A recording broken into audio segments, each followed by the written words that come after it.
I'm someone who's worked at Goldman Sachs, Morgan Stanley and HSBC, as you can see here, right? I studied at LSE too. I've dealt with many type of characters that we're going to talk through in this video, which is someone who is born into wealth, making an incredible amount of money through their parents, essentially, not their own smarts and intelligence, and they live a very protected, sheltered lives. And there's two ways of looking at this. We're going to have a look at this video. On one side, it might be they're presenting a very aspirational life.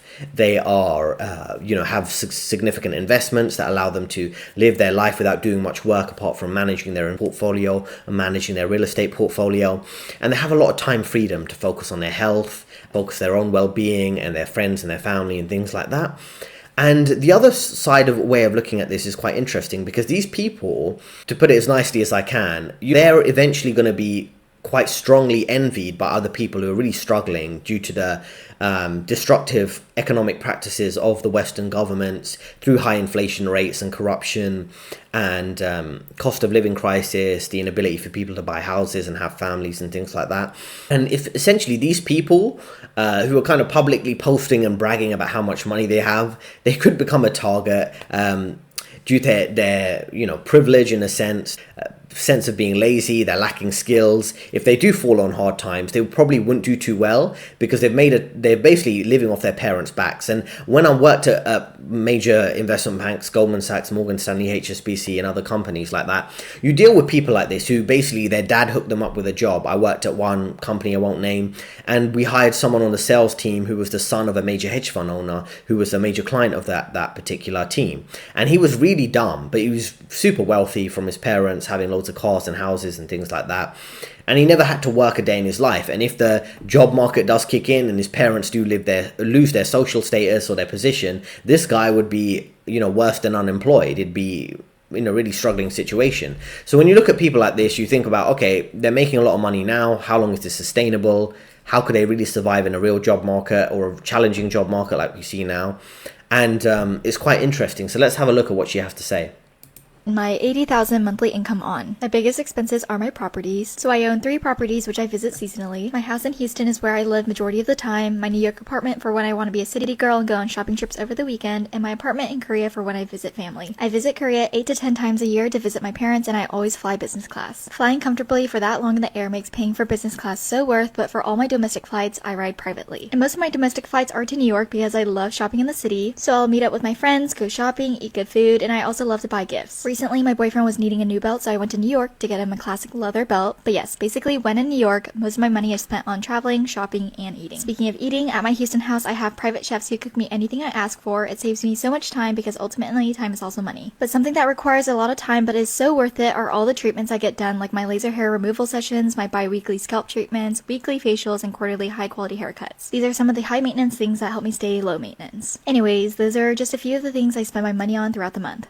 Hi, So it's a very interesting clip here, right? So to what extent, as I say, these people are very detached from reality. They're very detached from what's going on in society, as I say, with the middle class being destroyed by inflation effectively, right? And a lot of the social dysfunction, which I covered in some of my videos, between different groups, racial, religious, genders, things like that, lots of tension going on in society. These people will not, unless they're highly protected, I don't think they'll kind of make it through the very challenging decade that we really got ahead of us in all of our lives. I also think it's kind of interesting how detached they are from what's going on, in the sense that, from my perspective, no matter how much money I make or save or invest, I always want to have a good pulse on what's going on in society, because you're never from being touched, effectively being impacted by what's going on in society, right? If you're living this delusional life where you think, oh, she's in New York right now. New York has major issues right now with crumbling infrastructure, high crime, and social dysfunction, right? I wouldn't want to be flaunting wealth online. It's better to be anonymous and rich, or having a ton of money and not be talking about it online and portraying yourself as making less money than you do, maybe dressing more modestly than how much money you do make, right? So for example, if I without going into personal finances and things like that, but if you're a multi-millionaire, do you want to be bragging about being a multi-millionaire when most people are struggling financially online? Typically not. And an interesting case of this was because of understanding this perception and having this self-awareness, and she doesn't have this self-awareness. Because if someone sees her in public and people are ready to snap because they're not in a good financial situation, or she probably has her own social media account. I don't know what her social media tag is on TikTok and things like that.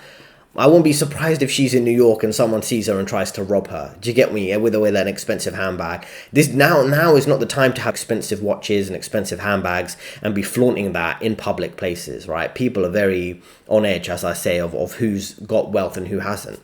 An interesting example of this is 50 Cent. Now, during the 2008 recession, he was already a popular public figure and he was focused on building his businesses. And one thing he was using to market his businesses when he was selling energy drinks and selling a few other like supplements and things like that, he would say, okay, we're going to donate one free meal to a person in poverty for every one energy drink I sell. And he would do all these other things where he would kind of downplay his wealth. He would focus on charity and philanthropy. He provided like $1 million, I think, for a park in the for like a kids park in the area he grew up in, New York, and he engaged in different types of philanthropy and charity with Martha Stewart, who is a famous celebrity in America. And what he was careful of doing, and he did say these things publicly, he said, listen, I know people are struggling financially now. I'm not going to be flaunting my wealth in people's face. I'm going to present myself more as a person who is trying to help people. And he was contrasting himself, who was taking that approach at that time, compared to Floyd Mayweather. And Floyd Mayweather was a famous boxer, and he was always flaunting his wealth and making people kind of envious deliberately, right? Which is a very reckless game to play unless you have like layers of security bodyguards always protecting yourself. You don't want to deliberately antagonize people. So this is an important lesson to learn, for public perception for all of us. No matter how much money you do or don't have, always make sure you're presenting yourself as someone who has less money than you actually do have. There's nothing wrong with presenting yourself as someone who's in the middle class or slightly upper middle class and not flaunting your wealth with expensive watches and handbags where people are struggling. And I really feel like videos like this are going to backfire, because there's going to be people who do this and they will be a victim of a crime, and they will kind of play the victim online. And if you're bragging about making $80,000 a month, trust fund baby, so she didn't even earn it. We can't even say she's a successful internet business person, right? She is from her parents. She's a trust fund baby. That's what that means. It's her parents' investments who've given her that lifestyle. No one's going to feel sorry for you if you get robbed. No one's going to feel sorry for you if you lose your wealth tomorrow. They're going to laugh at you online because you're not really someone who's a respectable person. And that's the thing. If you're going to have a lot of wealth and you're going to be describing it online or even in your social circles, make sure someone who's actually focused on helping people and not just focused on flaunting that wealth and rubbing it in people's faces. So that's a bad practice. But lots of people live this lifestyle. I've dealt with other people. Let me give you a last final kind of funny example. I remember working at another major investment bank, won't name the bank, and there was a woman who joined one of the sales team, and she actually had a criminal record. And on that, she was from New York. She had a physical altercation. She had an assault charge. She had one or two like violent activities that she had engaged in, and she had that on her criminal record. Now, typically, people like me or you wouldn't be able to get a job at a major investment bank with a criminal record, even if it's violent crime and not financial crime. But she did, because she had the right connections. Her parents were well connected. There's like a two-tier society where some people are the favorites of the management and the establishment, whether they parrot the right talking points of feminism and liberalism and woke culture and woke ideology, or they're in the right social circle because they were born into wealth, and they receive special treatment. And this two-tier society is becoming very obvious to people now. So be careful about navigating that and realizing maybe you might not be born into that situation, but you do have the skills to outsmart people and the skills to outwork them. And if you work smartly and diligently, you could work yourself up into a high salary in a corporate role, or through building your own personal business, and outsmart and really out people like this, which is doable, even though 80,000 a month does sound like a lot of money. With your intelligence and their laziness and their complacency, people like this can easily have the rug pulled from up under them, and you could kind of quickly move up the social status ladder and the wealth ladder. Smart investments and smart lifestyle decisions, where people like this have no idea what that would be. So as I say, I've worked at some of these top banks. I have some of those experiences. I know these type of characters, but I'm here to help you and not help people like that, right? So there are 3 options I have. All the links in the description. I offer a free ebook which has 10 free career lessons, a free discovery call where I can chat with you and over 15 minutes discuss your career goals and finance goals, and I'll try and help you. And also the third thing is I offer a detailed career coaching program where I help you provide you with a fulfilling career. We talk you through your career trajectory. I help you with your CVs, cover letters, LinkedIn profile optimization, and also with your interview practice and recruitment, engagement, things like that.